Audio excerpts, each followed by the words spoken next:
Welcome to Kenton's videos. Enjoy the video. You begin by opening the specific Etsy listing and locating the variations editor. This is where you'll attach images to each option. Once done, upload all photos using clear file names that map to your variation names so you avoid confusion. Make sure to add every variation option and set inventory counts first, because Etsy requires options to exist before linking images. You'll save time by preparing consistent naming and confirming any multi-option combinations you plan to show with unique images. You now assign images.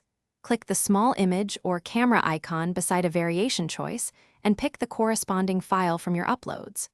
Once you link single attribute images, handle multi-attribute combos by choosing the combination image uploader and selecting the photo that represents that exact mix. Make sure to preview each selection.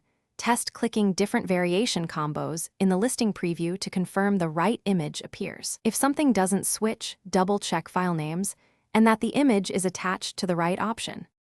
Finish by saving the listing and immediately testing changes on both desktop and mobile, because rendering can differ.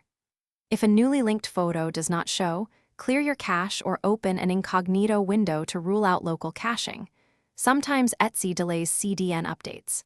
If you still see the wrong image, re-upload the file with a new file name and relink it to the variation option, then save and retest. One troubleshooting tip: always confirm the variation slug and image file name match your mapping logic. Thanks for watching. Consider subscribing if we helped you.